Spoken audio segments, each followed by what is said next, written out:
안녕하세요. 오키도키 옥도키 옥선생입니다. 네, 도키 황도기입니다.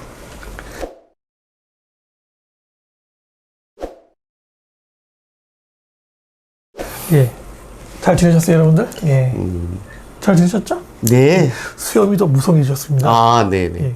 지난번에 하도 한번 당하는 바람에 잠을 못 잤죠.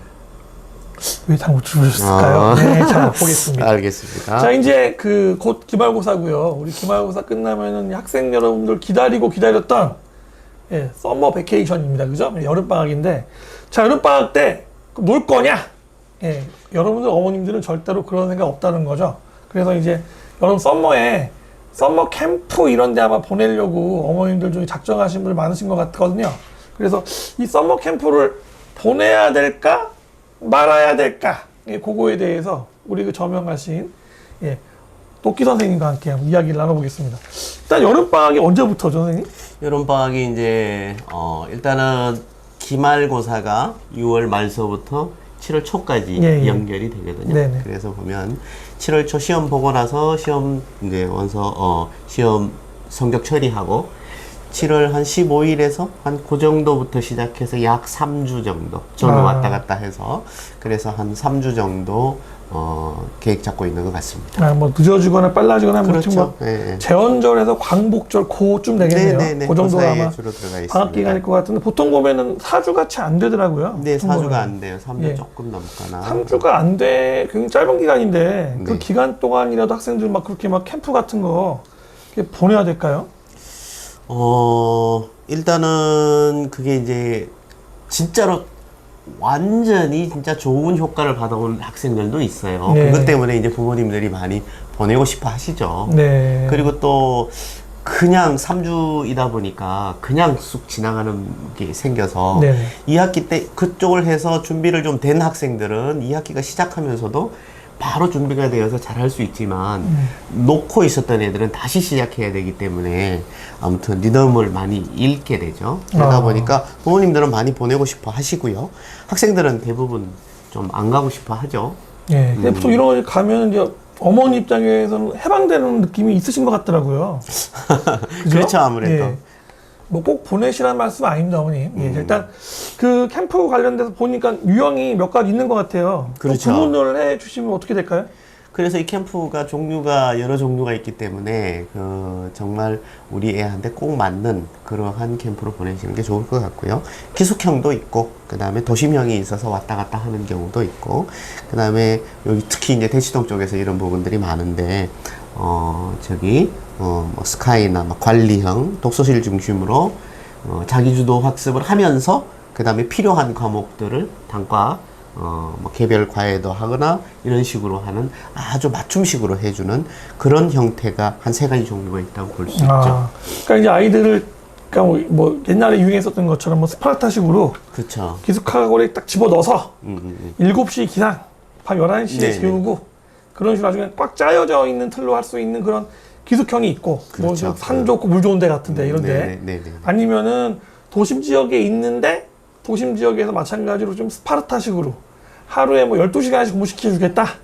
그런 식으로 방학 기간 동안에 하는 것도 있고. 그렇죠. 또 일부 같은 경우는 말씀하셨던 것처럼 대치동이 많은 것 같은데요. 보니까 이제 스카나 아니면은 관리형 독서실을 센터로 정해놓고 그곳에서 관리를 받아가면서 필요한 과목을 뭐 개별로 팀 그쵸. 수업을 하든지 개인 수업을 하든지 뭐 아니면 뭐 단과를 보내서 할 수 있는 거고요. 네. 그리고 다양한 형태로 해서 캠프가 벌어지고 있는 것 같거든요, 보면.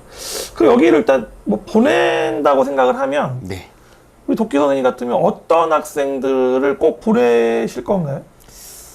일단은 지금 자기 주도적 학습이 잘 안 되거나 그 다음에 두 번째로 또 보면 목표가 그렇게 많지 않아서 열심히 하지 못했던 친구들이나 그 다음에 또 어떤 애들이냐 하면 스스로 혼자 한다 그래서 학원이나 뭐 이런 걸 안 해서 혼자 한다고는 했는데 결과가 신통치 않거나 이랬을 경우에는 보내는 것도 상당히 도움이 될 거라고 보여집니다. 그러면은 또 안 보내야 될 애도 있을까요? 안 보내야 될 애들 같은 경우는 있구나, 있어. 많죠. 실제로 도움을 받지 못하는 애들이 대부분인데요. 대부분이나 돼요? 한 70% 이상. 세상에. 왜냐하면 떠밀려서 온 애들입니다. 아하. 그러니까 부모님은 어떻게 하든 이번을 계기로 해서 성적을 좀 많이 올리고 싶은데 본인은 그런 생각이 별로 없어요. 그러다 보니까 와서 보면 정말 힘들게 되거든요. 열심히 하는 애들 보니까 그렇기도 하고, 그 다음에 또 관리가 살짝 잘못되면 처음에는 관리를 좀 더 열심히 한다고 하시지만 또 거기서 또 친구 만나서 또 그게 또 흐트러지는 경우도 없잖아 있습니다. 그러니까 사회성이 너무 좋은 친구들 같은 경우에 그렇죠. 네, 그런 좀 위험할 수도 부분들이 있다. 있고, 그리고 또 굳이 잘하고 있는 애를 또 보낼 필요는 없어요. 그러니까 지금 현재 지금 철저히 과목별로 잘 관리가 되어 있고 자기 주도 학습이 충분히 잘 되면서 그다음 자기 관리를 잘하고 있는 애들한테는 굳이 또 현재 하고 있는 선생님이라든가 이런 부분을 떠나서 오는 부분도 좀 불편할 수 있어요. 그래서 그런 부분도 있습니다. 잘하고 있는 애들 같은 경우는 사실은 굳이 그럴 필요는 없지 않을까. 좀 더 구체적으로 예를 들어 등급으로 나눠본다 그러면 그렇죠. 그래서 학교장 추천을 받을 수 있는 성적인 애들은 굳이 지금 변화시켜서 할 필요는 없을 것 같고요.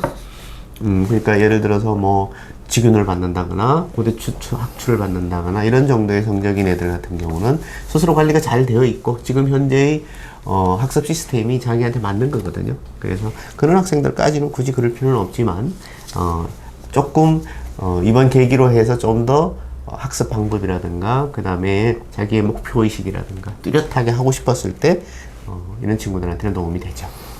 고3 학생들한테도 도움이 될까요?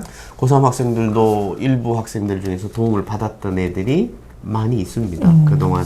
그래서 특히 이제 학교의 분위기가 전반적으로 열심히 하는 분위기라기보다는 조금 전체적으로 학습 분위기 자체, 자기 주도적 학습 분위기가 좀 안 좋은, 조금 미달되는 이런 쪽에서는 많은 자극을 받고 갑니다. 자, 그러면 결과적으로 이제 서머 캠프를 보내겠다 해서 보낸다고 하면, 자, 뭐 똑같은 얘기지만, 저희 도끼 선생님 아들이 있어요. 그 아들을 서머 캠프로 보내서 성공적으로 학습을 이루고 싶어요. 그럼 그 아들에게 꼭 당부하고 싶은 건 두 가지만 말씀하시면. 두 가지만, 예. 왜 저거 있죠? 템플스테이. 네. 네, 템플스테이 가면 일단 무건수행입니다. 말은 안 하거든요.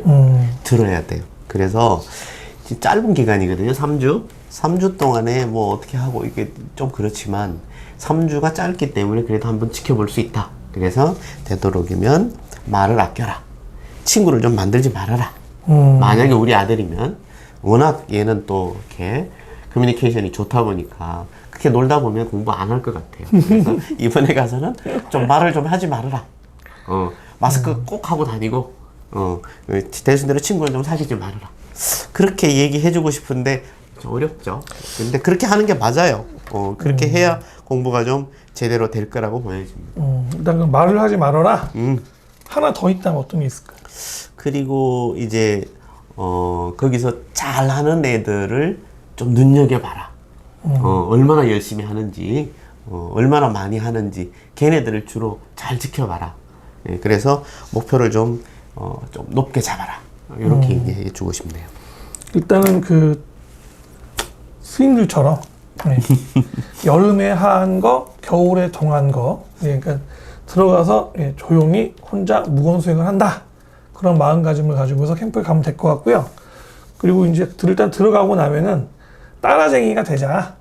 열심히 공부하는 학생이 몇 시에 일어나서 몇 시간 정도를 열심히 공부를 하고 있는지 일주일 동안 봤을 때 어느 정도 타임을 쉬고 언제 집중적으로 공부를 하는지에 대한 내용들을 뭐 똑같진 않지만 그런 방향들을 따라하다 보면은 보통 습관 드는데 뭐 한 2달 걸린다고 하지만 3주에서 좋은 거 배워가지고 와서 집에 와서 뭐 추가로 하면 또 괜찮을 수도 있겠네요. 그럼요. 그래서 거기 가서 많이 바뀌어서 오고 자기 주도적 학습 능력도 많이 생기고 그래서 주의력도 굉장히 집중이 되어서 자기 목표의식도 생기고 그리고 열심히 하는 학생들을 많이 보니까 시간 관리 철저히 잘하고 잘하는 애들을 보면서 자극을 많이 받는 친구들이 있습니다. 그 효과를 노리고 부모님들은 보내고 싶어 하시잖아요. 그래서 얘네들도 실제로 거기 가서 처음에 가서 전혀 공부를 열심히 안 했던 친구들 같은 경우는 굉장히 많이 자극을 받고 옵니다. 그래서 그런 부분에서 굉장히 도움이 된다고 볼 수 있어요. 그러니까 조금만 더 들어가 보면 네. 이제 요거 우리 뭐 전문용어로 캠프빨이라고 하는데 캠프빨이 보통 한 달 정도는 그렇죠. 가는 것 같아요. 그죠? 그렇죠, 그렇죠.